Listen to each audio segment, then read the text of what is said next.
Welcome to the Leadership and Success Podcast with your host, Coach BZ. If you need to develop into a better leader, this podcast is for you. If you want to achieve a greater level of success, this podcast is for you. His mentor, Dr. John C. Maxwell, said it best: everything rises and falls on leadership. We hope to inspire you today and provide you with an insight that has the potential to positively impact the trajectory of your life. Welcome to the Leadership and Success Podcast.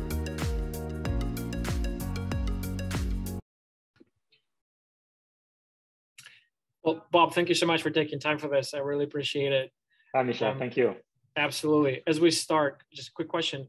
Can you talk a little bit about your title and your current role at your company?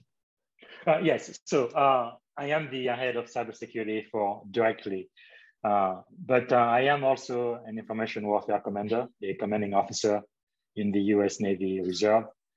So at Directly, I think for the longest, we really have been a leading company in customer support automation. So using artificial intelligence and also providing a gig economy to people we call expert. In the Navy, I am the commanding officer of about 72 member team. We pretty much manage the Navy Global Network Operations Support Center. It's a pretty big job, but yeah, that's what I do once a weekend, a month, and 2 weeks out of the year. It's amazing. So it's interesting that actually quite a few Aphinia members that we interviewed, most of them kind of transitioned, but they had military background, but they transitioned to kind of corporate world. It's interesting that you still kind of straddle both worlds. It's pretty impressive. And as the CISO of Directly, what's within your purview? Yes. So basically, it's everything that's related to information security. Now, prior to the pandemic, that included physical security as well. But I think we're going to be losing our building soon because for the last 2 years, as you know, everybody has been working from home. As long as they have an internet connection, they can do their work. But yeah, it's pretty much the entire spectrum of information security. I understand. And how did you get, can you talk a little bit about some of the previous roles? I just want to get a sense of your career arc. How did you get in this space? Absolutely. Yeah, so I think for me, it started in August 1997, and that's a long time ago. I kind of started in IT support. So I was a computer tech, and then I wanted to get into networking. So I became a network analyst and then network engineer. And I was just studying back then, early 2000, Microsoft Certified System Engineer certification was a pretty big deal back then. And around that time, I think it was in 2001, Microsoft introduced a security concentration for that. So MCSC security.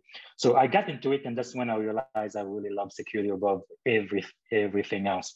So I kind of climbed up the ladder. That was at the University of Alabama, and in 2005, I think it was, I had the opportunity, even though I was already IT director, I pretty much took a demotion in order to do security full time. So I became an information security engineer for the very first CISO of the University of Alabama. And 20 years later, he's still there. He's still the one and only CISO of the university. But and then also a year prior to that, so that was in 2004. So 18 years ago, in October, I joined the U.S. Navy Reserve. I was at the very bottom of the career ladder of the chain of command. Right, I was a seaman recruit, E1. So pretty much everybody outranked me back then. But when I went to boot camp, that was in Great Lakes, Chicago, Illinois, that's when I made up my mind. I was either going to become a senior enlisted person, E7 or above, or a senior officer, commander or above. And that dream was realized for me last year when I became a commander in the U.S. Navy Reserve. Congrats. So it's been quite a journey. But what I really love about it is what I do for the Navy is the same exact thing I do for the industry. But of course, we don't have the same priorities and we don't have the same budget, right? Security for the Navy is extremely crucial because it's not just losing your reputation or money, but if we don't do it right, people are going to die, right? Yeah. You can say that in the industry. And also we tend to have unlimited budget. I believe last year, the budget of the US Navy was like $200 billion, if I'm not mistaken. I think if we run out of money, Congress just prints out more money for us, right? But in the real world, in the industry, your budget resources are usually very limited, and you have to do the very best you can with whatever resources that are available to you. Certainly. It's amazing. And again, congrats on achieving the goals that you set quite a while back. And kind of in this vein, I guess cybersecurity as a concept, as a area, has evolved and so much over the last decade. Even recently, it seems it's top of mind for so many people, from board of directors to government, federal, state, local, to educational institutions, healthcare. I think it's more top of mind of what the implications are, and as the world gets more interconnected and more, our lives, we live within the kind of confines of the internet, and think that amplifies some of those risks. And I think more as a result, more and more people are looking to make a career in cybersecurity. And kind of with this, from your perspective and from your vantage point, what will be your advice for someone who maybe is more junior? As you mentioned, they're starting, everyone is outranking them, but they're looking to make this career, or maybe even students in college, or someone in IT who's looking over at cybersecurity and considering a transition. What, from your vantage point, would you recommend they do? What should they focus on to stack the deck their way a little bit and be more strategic about how they use their time? Yes, actually, that's a very important question, and I get asked that quite a lot. That's the reason why I think it was October or November of 2020, I actually wrote an article for Forbes. I am part of the Forbes Technology Council, and the article I wrote was my expert advice on becoming a cybersecurity professional. So what off the gate, I think everybody will have their own unique experience, right? It looks like no matter what you're doing now, you can definitely end up in cybersecurity. And like you say, it's becoming more and more important. And one thing that is true, I think it was in the beginning of 2000, the early 2000, ISC Square, they are the one who maintained and gave the CISSP security certification, which I think is kind of the gold standard for security professional. They said that there were about 2.8 million professionals in the cybersecurity workforce, but however, there were more than 4 million jobs needed. So basically, there are more jobs than there are more people, right? So we definitely need more people into this field. And I also believe cybersecurity needs to be a lot more diverse, right? When I got into cybersecurity full time back in 2005, it was mostly white and male. And I think we are seeing more and more diversity now. I've almost always been the one and only Black or person of color in the room. But I think we are seeing more women and more minorities as well. That's part of the reason why today I actually serve on a couple of boards to kind of help diversify IT and cybersecurity in particular. But coming back to your question, at the high level, when I started hiring people when I was an IT professional, I feel like there are really three things you need to look at. Number one, most important, I think, is experience, right? If you already know how to do whatever job we are hiring to, I think you have a leg up over the competition. Forget about all of the certification or even formal education. If you know how to do the job, that's really the skills we are trying to hire for. That's why for those who are just getting started, I highly recommend they just get any type of entry-level cybersecurity job so that they have experience, right? The best person I've seen do this is when I was a consultant a few years back in Silicon Valley. We hired somebody right out of college. She did like a two-year, she went to a community college, but did a bunch of cert. So she had the certification, she had the education, but not quite the experience. But within a couple of years of the experience she got, she was able to quadruple her salary in Silicon Valley. So I have seen it done. So I think it's very important. I think experience trumps everything else, even if it's unpaid or even as a intern or something. But some type of experience getting into the field, I think, is going to help you long term. And then the second most important thing I discussed in the article is formal education, right? Mm-hmm. I feel like in 2021, it's very important to have at least a bachelor. And I think for the most part, people in cyber come from the STEMs side of the education world, like science, technology, engineering, math. Although you could do art and business and something completely outside of STEM and still get into cyber. Like even if you are a lawyer, we do need lawyers in cybersecurity and industry as well. But for the most part, I think a great majority, they come out of science and technology. So having at least a bachelor, I believe, is pretty important, especially if you want to become a manager or an executive or really kind of climb up the professional ladder in this field. And then finally, I think all of the certification.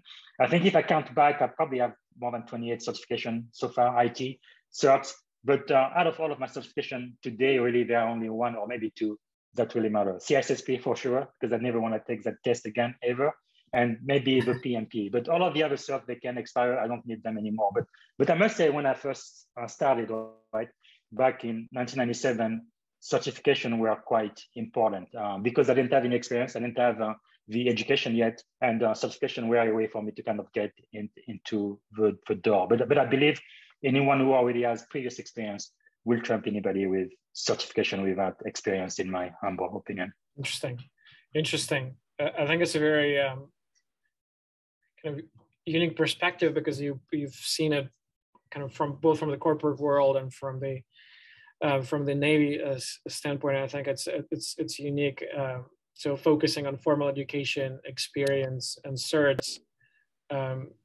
It's thank you. I think a lot of people kind of tune into the content that we post, and I think a lot of them find valuable to, in the absence of mentors, I guess, formal mentors, to hear from someone with experience who's achieved your career goals. I think it's super valuable. Switching gears a little bit, I know there are so many things that kind of keep CISOs up at night these days. There's no shortage of new exploits that are coming on board. But I think if kind of broadly, if you look at the buckets, kind of the big themes, I'll probably imagine the ransomware is one, cloud security, lack of talent. You mentioned the shortage of the mismatch between the number of jobs and number of qualified people. This kind of identity and access management, this is kind of just top of mind. Third-party vendors and figuring out how to secure the supply chains. So this is what's going on now, but kind of from your position, from your vantage point, let's say you have a crystal ball, you can see into the future, you know exactly what's going to happen 6 months from now, 12 months from now. In your view, what do you think will be top 3 themes or challenges? It could be the same, could be different, but like 12 months from now, what everyone will be talking about, you think? Yeah, I think we tend to do that a lot at the Forbes Technology Council, right? Trying to look into the future, kind of see what the trends are going to be. I must say, for me personally, what really scares me a lot is quantum computing, because it's going to make encryption completely obsolete. That's already been proven. So very soon, all of the encryption we have, HTTPS, SSL, all of that's going to be completely nothing. In less than 20 seconds, they're going to be able to break into it and pretty much, because in security, we have confidentiality, integrity, and availability. So the confidentiality piece is completely going to be wide open. So, however, I am a little bit hopeful. Like even this morning, I attended a seminar. I think it was let me see, what was the name of the company? Just 1 second, I will tell you exactly which company that is. They are doing a lot of interesting work, and I am very interested in finding out about what the solution might be. Quantum cybersecurity for federal and DoD agency. I went to their meeting this morning. Qualcomm, right? Q-Secure is one company that is kind of focusing on this, because this is going to be a real problem and nightmare very, very soon, right? So, but the good thing I really love about security is, yes, it's a cat and mouse game, right? And sometimes we kind of have the upper end, we have the good guys, but the bad guys don't just retire and give up, right? They come up and they find out ways around our control. So I think what's going to happen now is we're going to need to catch up with them. So I am hopeful people much smarter than I am are going to come up with a solution that's actually going to work. But if you think about it, like, I've been in the government for 18 years now. All of the algorithms that NSA had chosen and blessed in the past, pretty much all of them have been broken. DES, triple DES, all of them are completely useless today. So we can find another algorithm right now that's pretty good, but how long is it going to stay good, right? Right now we're saying it will probably take billions of years for somebody to break into SSL or HTTPS with the technology we have now. But with quantum computing, like I said, 20-second game over. So I am confident, very confident we are going to come up with a countermeasure. I don't know what that is yet, but smart people at Q, Secure, Qualcomm, and some of the other companies there are thinking about it. And I'm going to make sure to get informed. And I think that's another thing I love about what I do, right? In cybersecurity, it's not like when my grandparents went to school, they learned a trade or something, and for the rest of their life, that's all they did for 20 years, retire with a gold watch or something. In 2021, this is really the information age, right? You have to be a leader and you have to be a student for life, really, because everything I've learned, especially in Silicon Valley, right? We have technology innovation every 3 to 6 months, something brand new. So you just have to keep up with technology and with the knowledge. You are always learning, kind of like Socrates, right? All I know is that I don't know anything. So for sure, quantum computing is something that scares me. And I know ransomware has made a lot of noise lately. It's probably going to stay, in the near future. And of course, the cloud is really taking off, especially after this pandemic. Those people who had, who were thinking about the transformation journey to going from on-premise to the cloud. Many of them, the pandemic pretty much forced them to do just that, so they could just remain in business. So I think that's the future, and in a way, that kind of gives people like me job security, right? Because I know corporation will always need people with my skill set. So I think there is a silver lining there. For sure. Interesting. So you think ransomware and cloud security, that kind of 12 months from now, that would still be kind of top of mind for a lot of people. Yes. Interesting. That's great. And so kind of, again, switching gears, you mentioned you've been with kind of Aphinia for a while, and our intent is really is to provide a free and kind of safe, so meaning gated environment for cybersecurity executives to connect, to network, to learn together, and to keep respective organizations secure, but doing so not in an intrusive way, not bombarding members with emails. So it's kind of like, think of it as an ambient network that's there when you need it, but it's not in your face when you don't. So this was kind of our original intent. And I know in certain ways we've succeeded because certain things seems to be working and members appreciated, like the weekly CISO Wire update, these interviews. It seems like we're getting a lot of positive response. But always, to your point, we'll always try to learn and to ask for feedback. And kind of with this in mind, in your view, what do you think is that what we do that you value, that we should do more of maybe? And what are some of the things that we're not yet doing that we should maybe can focus on to make it more effective, more valuable for members? No, I think it's really a great organization. I really like that a lot, the CISO Wire update. Now, looks like recently you've added the interviews like this one, always very, very nice. So we can meet all of the other members, kind of get their point of view, right? This is something I really value since I was at the University of Alabama. As you know, higher education, they really like to collaborate, right?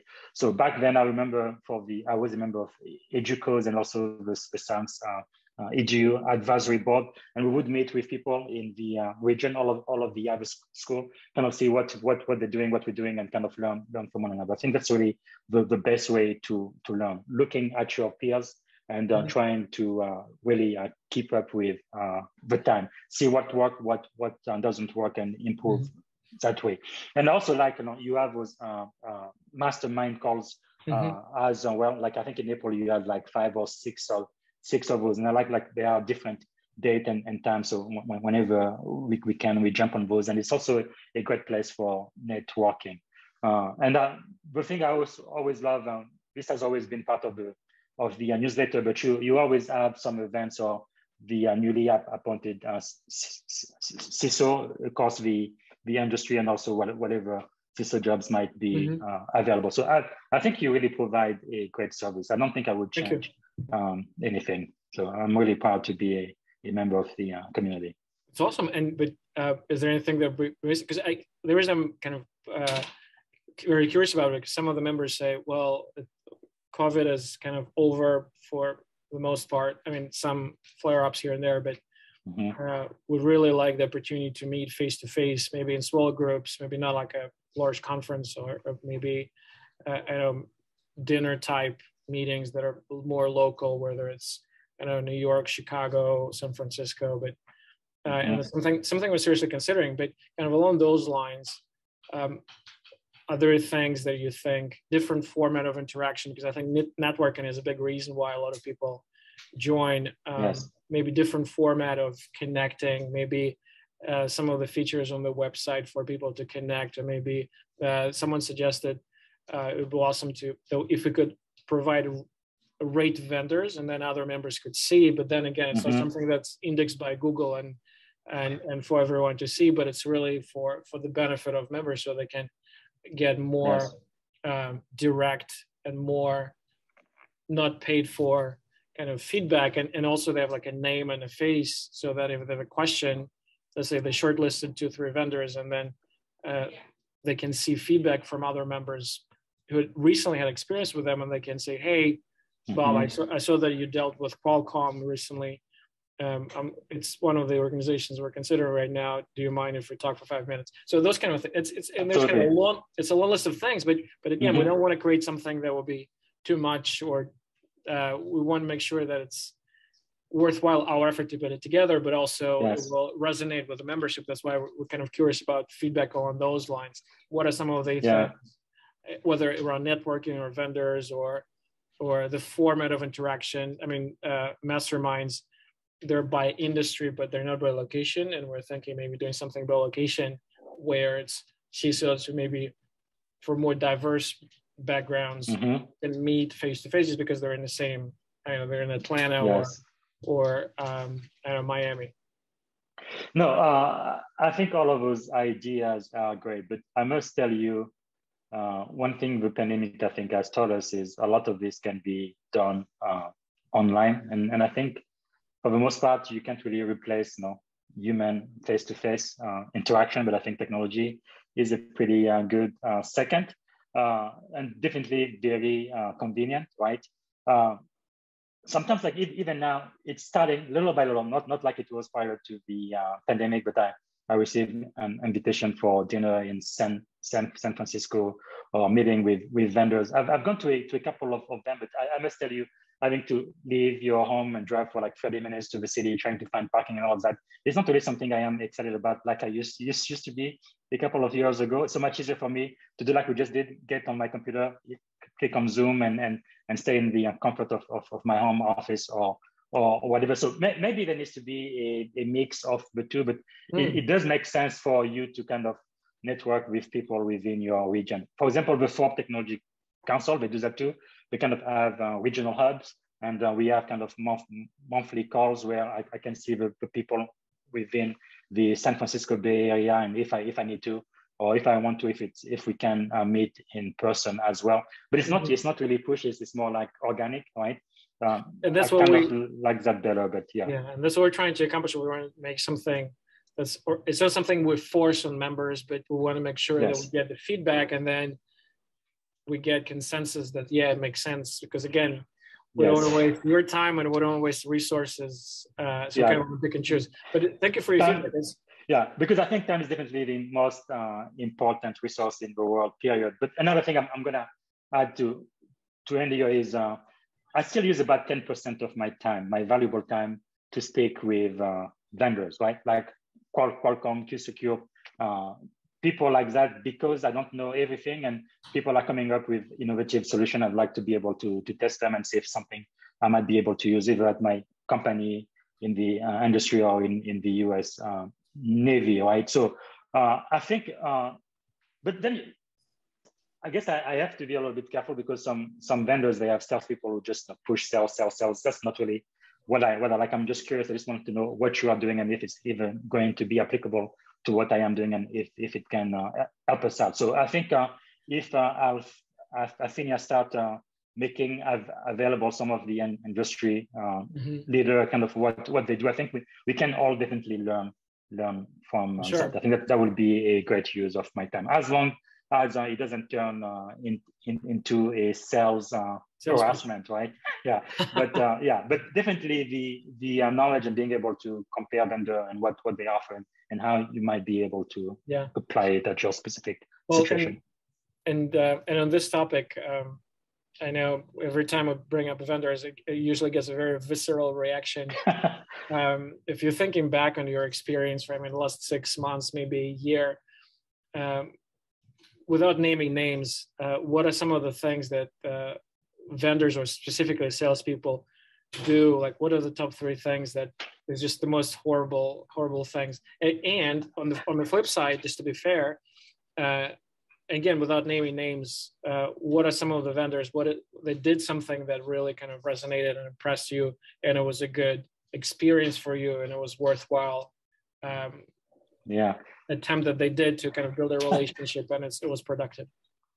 Yeah, I think the vendors that like this are those who are kind of like in the teaching mode, right? Hey, we have this thing. If you are interested, but don't really put a lot of pressure on you to do so. As a matter of fact, we recently had a huge need to go ahead and hire a different vendor than the one we've been using to execute a pen test. And I just went back to my email. I had at least 10 vendors trying to sell me pen testing services. So it was now my turn to get to them and say, hey, I did get your email. Now I am interested. Let's talk. Now, what I don't like is when vendor sends you emails almost every single day. Like LinkedIn is my #1 favorite social media platform, period. I've been using it almost every single day since 2005, maybe 2004. And pretty much all of the jobs I've had since then, all of them came through LinkedIn, right? So at the beginning, maybe the first 5 to 6 years, I would be getting job opportunities from executive recruiter on LinkedIn. But today, almost every day, I get a salesperson who's trying to sell me whatever it is they're selling that I don't want to buy. And what really gets to me sometimes is they send me 3 or 4 or 5 messages, and then they say, okay, this is the very last one, but still, they send me another message after that. So it's just like you can't even trust what they say, right? So I wouldn't want to start a partnership with a vendor like that. So yeah, again, I understand they need to make a sales, that's how they make a living. But I think it's better when they actually focus on developing a relationship, right? It's like, I understand you, I kind of see what your needs are, and this is something that might help. No pressure, but kind of give us a chance. I think I tend to do better with vendors like that. They don't just want to sell me something, but they actually are solving a problem that maybe I didn't even know I had. Interesting. So basically you're saying those who focus on, well, teaching is giving, really.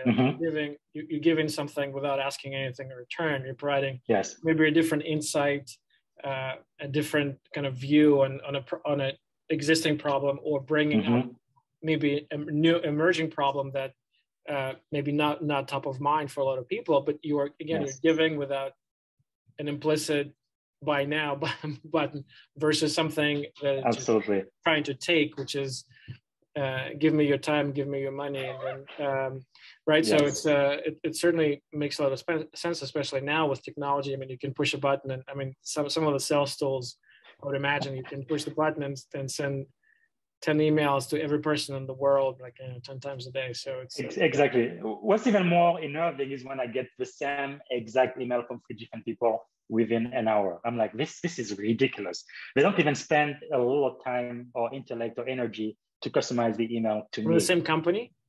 Actually, this was 2 different companies, but yeah, one of them was 2 salespeople from the same company in 2 separate areas. Same exact email, word for word. It's unbelievable. It's just sloppy. Sloppy. Well, Bob, I know we're coming up on time. Last question. So this year, for whatever reason, and I know what the reason is, but two big events. One is RSA in San Francisco, and the one is Gartner in National Harbor, I think, in Maryland, are happening at the same time, early June. I think first or second week of June. So for you, is it going to be RSA? Is it going to be Gartner? Maybe neither. Like, where do you stand on that? It's always been RSA. Although, to be frank with you, if I can speak freely, it's not the conference it used to be. Lately, I've seen too much sales, vendors selling stuff and not really teaching and learning. That's kind of a shame, because I actually used to work for a company called Pivotal, which was a sister company to RSA. Both at the time were owned by EMC, which later was acquired by Dell. So I'm pretty sure RSA is a Dell company now. I love RSA to death. They have a lot of great product and services. And for the longest, their conference was one of the very best conference in the industry. But I think a lot of things have changed for a while now. That's actually where I met one of my most impactful cybersecurity mentor. I was in 2019. I met her by accident. She almost offered me a job, but we talk now like every single quarter. So I have a lot of good things happening at RSA. You can definitely network with some of the best minds in the industry and so forth. But it's just becoming too much salesy lately, I think.